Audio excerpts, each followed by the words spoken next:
Hi friends, I just wanted to wish you a Happy New Year, and today the Feast of the Epiphany is celebrated, and what I want to talk about is frankincense. It seems like this is also the feast of frankincense and myrrh, and I've had quite a bit of experience with frankincense, and I'd like to share with you a couple of my favorite case studies. So I'm just going to go right into it. The first one, in my private practice, I had a woman who was menopausal, and I had treated her before. She had had pretty significant grief, and so she, over that last year, had done a lot of therapy, and she had been put on antidepressants. She came to me because she felt like she was jumping out of her skin. She had what is known as serotonin syndrome, and I've written on this site about it before, but she had tried everything that they prescribed for her and various alternatives because she just felt pins and needles all the time. She couldn't sleep. Her anxiety was just out of the roof, and she was just miserable. Like, she just felt like her body was buzzing all the time. So anyway, she trusted me. She was familiar with my aromatherapy, and I just felt called to bring frankincense, pardon me, into this. So I had her, as I was going back out to get some rescue remedy, I brought in some frankincense, and I had her inhale the frankincense. She immediately, it was an immediate reaction after probably 2 or 3 deep inhalations of frankincense. She said the buzzing had stopped, that sensation of the pins and needles, of her skin crawling, that was driving her nuts, that the frankincense in those quick, deep inhalations had just finally broken the cycle. So I had her stay in my office while I went back out to get some rescue remedy, just kind of to add to it, just a little bit, just to calm her down. She had suffered grief and trauma, and it would do no harm. So I also brought in lemon oil. Sometimes frankincense is just a little bit too much for them. So I added a drop of lemon oil, and I had her smell the lemon oil alone. I had her smell the frankincense alone. I had her smell them together. And she preferred how the lemon softened the frankincense. She was fine with the frankincense, but she appreciated that combination better. So you might ask me what I would do in terms of kind of the how-to. So you can go anywhere between, if somebody is not pregnant, I could just do like 1 drop or 2 drops neat, meaning undiluted, on a cotton pad and just have them inhale it. Or if you happen to have a perfume strip or a personal inhaler, you can just go that route. Oftentimes it's too strong for them, and clinically we generally do 2%, which means 2 drops of an oil in a teaspoon of carrier. That could be a carrier oil or a carrier lotion.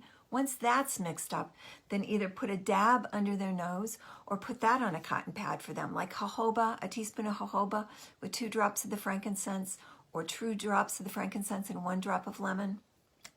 Any of those kind of things, direct inhalation. Have them holding it up to their nose. Encourage them to do that for like a count of 10, breathing in slowly, holding it, breathing out, that kind of thing. So be kind of prescriptive with them, because if they just take it, smell it one time and kind of throw it aside, it is not going to have the same effect. Frankincense physiologically, it slows the breathing down. It's also very good for chest infections. If somebody has a bronchitis, a pneumonia, lots of coughing, it slows the breathing down. It soothes the airways. So it's used a lot in yoga and meditation throughout the world, in India and other parts of the world, pretty excessively. So we use it clinically, and that's one story, okay? So this is the woman with serotonin syndrome. I saw her 6 weeks later. She did this every day, 3 times a day at first, and then she'd do 3 times a day, and then if something kind of ratcheted her up with anxiety, she would do it what we call PRN, as needed. Over time, she just did it when she felt like she needed it. that took care of her problem. So that's pretty significant, because serotonin syndrome is a real problem with people who are on antidepressants that have an effect, obviously, on the serotonin. So anyway, that's a tip for you. We had a patient in labor. This is case number 2, and this is in my books, so you can read about it. But it was very dramatic. She was 18 years old. She was a single teen mom. She was hysterical. She had been in labor for about 30 hours. She got on all fours and she started screaming. She was just hysterical, which is not uncommon in a phase called transition. And that's right before, kind of at the stage where after that they're going to give birth, but it's very, very intense. And so frankincense really is an oil of transition. Transition at the end of life, transition at the beginning of life. We're talking about the beginning of life now.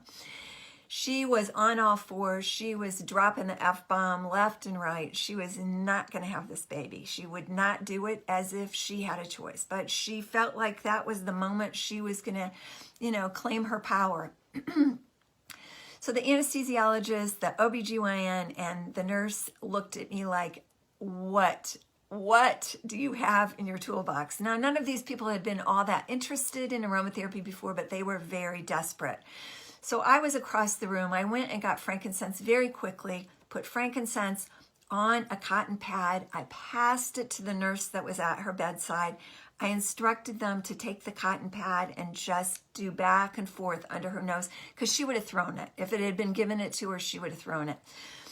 And she had consented to oils before, so that's important. During her, earlier in her labor, she was kind of thinking they were cool, but she stopped doing that. But anyway, they took the frankincense under her nose just for a couple minutes.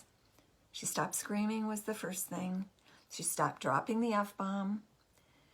She turned over, she sat down, and she just calmly was ready to go through the process and be cooperative with her caregivers. They all just looked at me like, what was that? What just happened to this girl? How did you do that? Needless to say, thereafter, the practitioners were more than willing to listen to me, more than willing to have their nurses taught, etc. It had a really nice knock-on effect.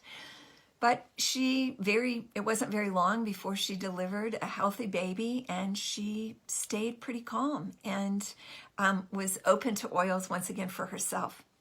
So that was a very dramatic case. They're not all dramatic, but the ones I'm telling you today are pretty dramatic. So there was another case that will always live with me. It was not long after I had taught the first group of 15 nurses at the first hospital in the United States to have an OB nursing aromatherapy program.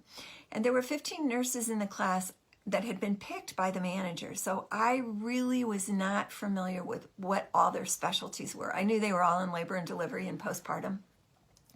Well, there were several of them that worked with mothers who had had losses, who had lost their babies, whose babies had died. And they really, really needed tools. Anyway, this was within 3 days of these nurses finishing their aromatherapy training and being able to practice on their unit. So a woman was giving birth, and she was very sick. She was in eclampsia. She was at high risk of having a seizure. She had very high blood pressure. It was an emergency situation. I don't remember all the details of it, but anyway, she had what is known as a fetal demise. She lost her baby, and she was in critical condition herself. She had to go immediately to the intensive care unit, so she really didn't know what had happened. Her mother was with her, the grandmother of the baby. So the mother was whisked off to the ICU, and so the nurse was taking care of the baby who had passed. And the nurse had just learned about the oils and the oils for grief, and she made a spritzer with frankincense. And she sprayed the baby's blanket, and she wrapped the baby in the blanket with frankincense and brought the baby to the grandmother. And she mentioned to the grandmother, of course, there was profound grief. The grandmother was very worried she was going to lose her daughter, who was in the intensive care unit. This was her first grandchild, and the baby was stillborn. she handed the baby to the grandmother and shared with the grandmother that the scent was frankincense, that she had sprayed the blanket with frankincense, that it was calming and that it was helpful for grief. And the grandmother just kind of erupted. She started crying, but her tears were, she was a very, very Christian religious person. She was very religious. And as soon as she heard about the frankincense, she said, "It is okay. My baby's with Jesus. The baby's with Jesus now with frankincense." So for her, that frankincense was like the gifts that were given at the Nativity. And she then went with the baby and the nurse up the back elevator to the intensive care unit, brought the baby, the grandmother brought the baby to the mother and shared with her about the frankincense. The mother at this point in time couldn't really communicate because she was intubated, but both of them were very, very comforted by this frankincense in this very sad situation, but they found very strong spiritual and religious comfort with the frankincense.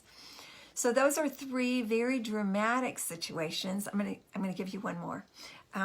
Because they almost always are pretty dramatic. And the other one was a man that we had in hospice. So before I was able to start OB programs, even though I had a lot of education and training in that in my 2 years in England, they weren't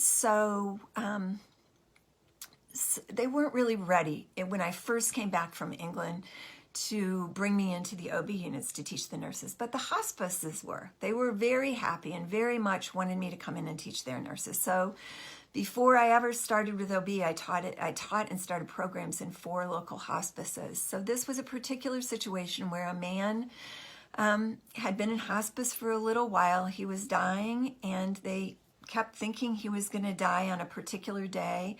And he didn't. He just kept holding on and holding on. And his respirations, his breathing, was very high, and they just could not bring his respirations down. Morphine that usually does, that didn't bring it down. They just couldn't get his soul and his spirit calmed down and get him really to release and go ahead through the journey of passing, of dying. So one of the nurses, I had talked about transition, and of course there's the spiritual element and the religious element for some with frankincense. So she gave this individual, he was not conscious. He had been in a coma for a while. She gave him a bed bath with just 2 drops in the bath water of frankincense. And she just gave him a nice kind of, just anointed him essentially, but kind of like a bath. She just, wiped his body down with the frankincense. His breathing slowed down, slowly but surely, slowed down very calmly, and he very peacefully passed. So we have seen both in these case studies, and this happens on a regular basis, where a woman is very reluctant, struggling to let the baby be born, that stage of transition. Her muscles are very tense, and there's a lot going on physiologically, there's a lot going on psychologically, spiritually, all the rest of it. And that just helps her body relax and prepare to give birth. And at the same as in this last case study where this gentleman was not ready to pass into the next world, the next realm, whatever your belief systems are, he was finally ready to calm down and slowly pass, which was of great comfort to the family. And the other beautiful thing about frankincense, especially at end of life, is those that are around, the family members, the loved ones, it also prepares them to make that transition. And I can share also this. I have been approached when a family was losing their dog, and they were all around the dog and trying to help the dog through this transition and help all of them. And they passed frankincense near the dog and around for themselves and shared with me later. The dog passed peacefully, and they too were able to accept and to calm down and to let the dog pass. So many spirits are able to do that. And so those are my case studies that I'm going to tell you about right now on the Feast of the Epiphany, kind of the beginning and the end of life. And I will share another time soon about in mental health, how it's very, very useful. Anyway, blessings to all of you. Try your frankincense. Boswellia carteria is the one that I use and that I love very much. It is evidence-based. It's evidence-based in labor. We've used it now since the burn study, which was published in 2000, and they used it in their program in 1989 even, so for over 30 years. So remember, the part about also is wintertime here where I am, and chest infections are, they're certainly around. It's soothing. It's soothing to rub on someone's chest, diluted in lotion, and rub it on their back.